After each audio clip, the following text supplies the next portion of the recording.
En 1971, 6 hommes d'affaires québécois vendent leurs actions des remparts de Québec et versent 215 000 $ pour l'achat de la concession de San Francisco dans l'AMH. Le 29 mars 1972, par suite d'un concours organisé par les sportifs du Québec, on dévoile le nom du club de hockey de Québec qui évoluera dans l'Association mondiale de hockey. Il s'appellera les Nordiques de Québec. Le 20 juillet 1972, Jean-Claude Tremblay, enlevé au Canadien de Montréal, signe une entente de 5 ans avec l'équipe. Il établira des records incroyables, comme celui d'être sur la glace 63 minutes d'affilée. Il y eut prolongation, évidemment. Le 13 octobre, les Nordiques ayant pour instructeur Maurice Richard font leur début au Colisée contre les Oilers d'Edmonton. Le 14 octobre, Richard sera remplacé par Maurice Filion. Expulsée des éliminatoires 2 saisons de suite, la formation québécoise entreprend un net redressement en 74-75 avec l'embauche de Maurice Filion comme directeur gérant, le recrutement de Réal Cloutier alors âgé de 18 ans et la capture de Marc Tardif obtenue des Stags du Michigan. Hull, mais en contre-attaque, passe à Richard Brodeur. Il a tenu les spectateurs en haleine bord dans quelques secondes. Vers Bernier, venant le haut, les Bernier là! Et au centre, le temps avec l'échappée. Succès instantané sur la patinoire et dans les gradins, où les foules atteignent régulièrement 12 000 spectateurs, et ce grâce à des joueurs tels Richard Brodeur, Serge Bernier, Marc Tardif, Michel Parizeau. À leur 5e campagne, soit en 76-77, l'équipe Fleur-de-Lysée remporte la Coupe Avco. Entre-temps, à l'été 76, O'Keefe s'assure la majorité des actions des Nordiques pour la somme approximative de 2 millions de $. Arrivé au sein des Nordiques de Québec depuis quelques années, Marcel Aubu est nommé président de l'organisation en 1978. Nous lui avons demandé quelle fut sa toute première implication avec l'équipe. Moi, je suis arrivé vers les années 75 à la demande de M. Lesage et du conseil d'administration du temps pour être le conseiller juridique du club. C'était un jeune avocat qui avait pas mal de succès dans une firme privée à Québec. Et j'ai accepté parce que j'avais déjà battu M. Lesage en cours après sa vie politique. Alors, M. Lesage, quand il voyait des jeunes eager, si vous permettez l'expression, eh bien, il se les adjoignait au lieu de les éloigner. Alors, il m'avait offert, justement, parce que lui était en conflit d'intérêt, étant le président du conseil, il m'avait offert de représenter les Nordiques au niveau légal. Parce que le dossier principal qu'on m'avait confié en 1975 comme conseiller juridique était de m'assurer que Québec, si jamais il y avait une fusion entre la Ligue nationale et l'AMH, qu'on soit bien dedans. C'est le mandat principal que j'avais. Or, pour faire ce travail-là comme il faut, il me fallait vraiment avoir le prestige d'être un président pour représenter comme il faut le club. Et c'est comme ça que M. Lesage m'avait fait nommer. Là où ses prédécesseurs auront échoué, Marcel Aubu, lui, usera de persévérance et de ténacité afin de fusionner l'AMH et la LNH. Eh bien, ce qui m'a aidé, c'est le mouvement de fusion, parce que l'AMH était dans une période extrêmement difficile. On ne savait jamais si on allait survivre financièrement le lendemain. Et à un moment donné, on a dit que la seule façon de survivre dans nos villes, pour ce qui est du hockey, c'est de fusionner les deux ligues. Et le moyen de les convaincre, ça a été de faire le tour, aller les voir un par un dans leur bureau, boire leur café, les convaincre qu'on n'était pas des bandits et dire que pour le bien du hockey, il fallait que cette guerre entre les deux ligues cesse. Le 13 juin 1979, à Montréal, les Nordiques participent au repêchage d'expansion, au cours duquel ils obtiendront 14 joueurs et 2 gardiens. Au repêchage amateur qui s'ensuit, Québec réclame Michel Goulet. Et le but marqué par Goulet. Le 10 octobre, des fêtes gigantesques marquent le premier match au Colisée contre les Flames d'Atlanta. La mise au jeu est effectuée par Robbie Ftorek et Jean Pronovo en la présence de John Ziegler et René Lévesque. Le président des Nordiques, Maître Marcel Aubu.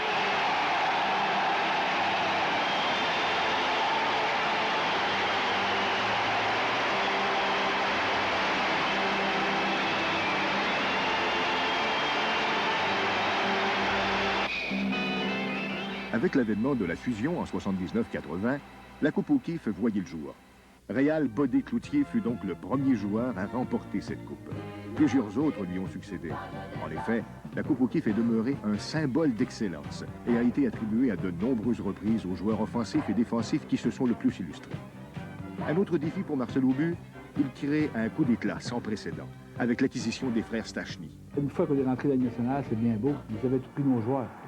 Tous les joueurs qu'on avait dans la MH, ça a été le prix d'entrée, il a fallu de remettre à peu près tous nos joueurs. Donc, on n'avait pas de produit.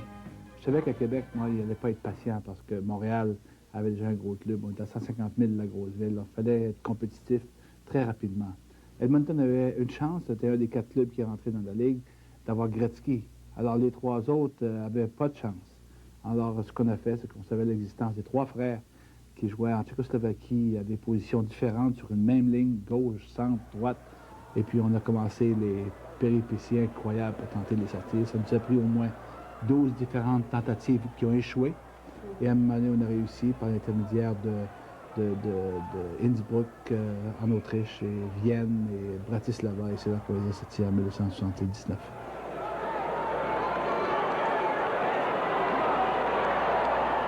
Le 20 octobre 1980, Michel Bergeron sera nommé entraîneur-chef. En janvier 80, le gardien Daniel Bouchard se joint à l'équipe. En mai 1982, pour la première fois de leur histoire, les Nordiques atteignent une finale de conférence. Le 29 mars 1986, les Nordiques gagnent leur premier championnat de division de leur histoire. Le 13 juin 1987, par une transaction majeure avec les Capitals de Washington, les Nordiques obtiennent Joe Sakic. Le 18 juin de la même année, Marcel Aubu est proclamé administrateur de l'année dans la Ligue nationale par l'hebdomadaire Hockey News. Il va sans dire que la tenue à Québec du méga événement Rendez-vous 87 aura prouvé encore une fois que M. Aubu était un homme d'action.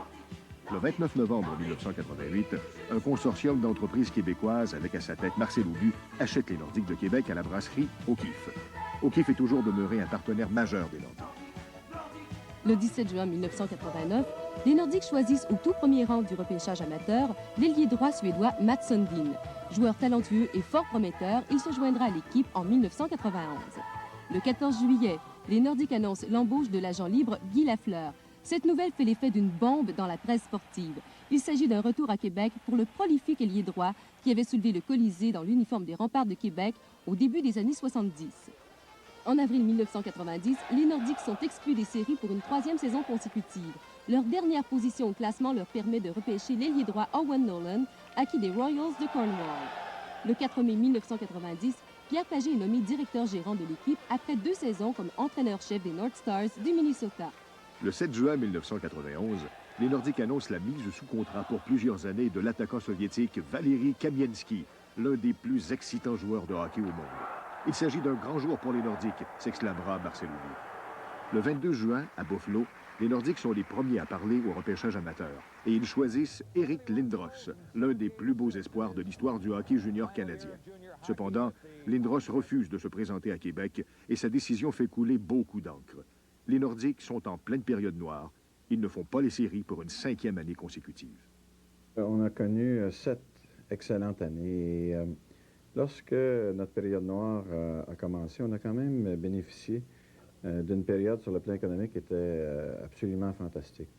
Les budgets étaient prédominants dans les compagnies importantes et nous avons passé à travers ces 5 années difficiles de façon assez confortable. Bon, il faut dire aussi que les amateurs de la région de Québec, et quand je dis la région de Québec, il faut comprendre que notre stratégie de marketing du début des années 80 avait voulu que nous fassions appel aussi aux régions comme le Saguenay-Lac-Saint-Jean, la région de Trois-Rivières, le bas du fleuve, la Beauce. Ce qui a fait en sorte que cette base-là, les gens ont vieilli, les gens sont mis à faire des sous, et les gens, dans cette période-là, ont continué à nous supporter, ce qui a été exceptionnel sur le plan économique. Ce qui a été aussi exceptionnel sur le plan des assistances, on a réussi à garder une moyenne d'assistance de 96 % durant les 10 dernières années, malgré les 5 années où on n'a pas été très, très fort sur la glace. Aujourd'hui, le club, sur le plan sportif, s'est replacé. Le club a acquis, avec l'échange de Lindros, des joueurs qui jouent avec l'équipe, ou tout au moins qui nous ont procuré et qui nous procureront des années sûrement meilleures. Et il n'y a pas de doute, et je pense que c'est unanime au Québec, au Canada, en Amérique du Nord. Les Nordiques vont être une force pour les 5 ou les 10 prochaines années. On parle maintenant d'une relance pour les Nordiques de Québec, d'un nouveau souffle. Ce qu'on a vécu avec les États-Unis, c'était fantastique. On a réinventé le hockey avec eux en Amérique. Et ce genre de hockey, celui que les Québécois aiment, le hockey ouvert, le hockey excitant, le hockey d'imagination, le hockey de talent, et non pas juste la robustesse, la violence, des choses comme ça. Eh bien, c'est ça qu'on veut recréer avec les Sundin, les Sakic, les Lestischen, les Kamienski. On veut être capable de recréer ce genre de hockey où tout le monde est debout de son siège. L'ancien joueur des Caps et des Canadiens, Doug Jarvis. Oh, Peter, ça va seul! Moment incroyable, écoute!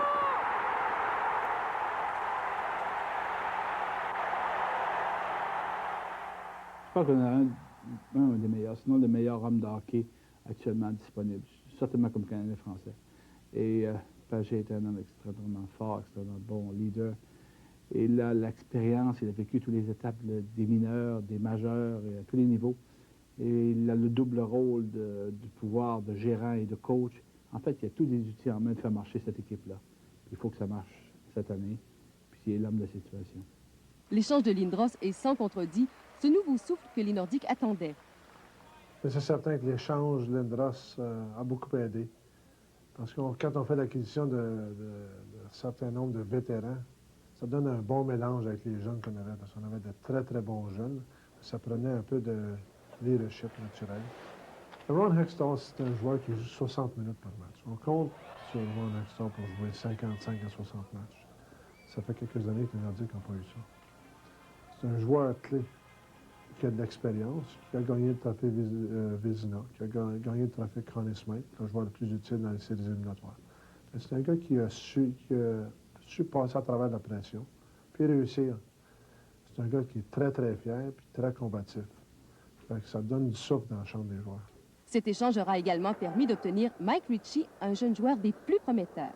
Mike Ritchie, c'est vraiment un phénomène, parce que c'est très, très rare que vous voyez un joueur de talent qui a autant de caractère, qui travaille aussi fort, puis qui a autant de leadership naturel. C'est un gars qui a une grosse influence sur la glace, dans la chambre, partout avec ses coéquipiers. À 16 ans, c'était un leader naturel avec l'équipe nationale junior du Canada. On est très, très chanceux d'avoir fait l'acquisition de Mike Ritchie parce que c'est quasiment pas trouvable. Dans la lignée des Stachny, un autre grand joueur venu d'Europe, Valéry Kamensky. Quand nos Ferrer ont repêché Valéry Kamensky il y a quelques années passées, c'était le Wayne Gretzky de l'Europe. C'est un joueur excitant, c'est un joueur qui sait gagner, c'est un gars qui veut gagner. C'est un joueur clé dans l'équipe des Nordiques. Puis cette année, c'est sa grosse année. Le succès des Nordiques repose aussi sur des piliers. Des joueurs comme Joe Sakic, ça fait 4-5 ans qu'ils sont ici déjà, mais ils sont tout jeunes. Dans l'an 2000, il n'y avait même pas 30 ans. Des piliers comme Joe Sakic, Matt Sundin, Owen Nolan s'ajoutent très bien à des joueurs comme Ritchie, Kamensky. C'est des joueurs, non seulement des bons joueurs, mais c'est des joueurs excitants pour les partisans.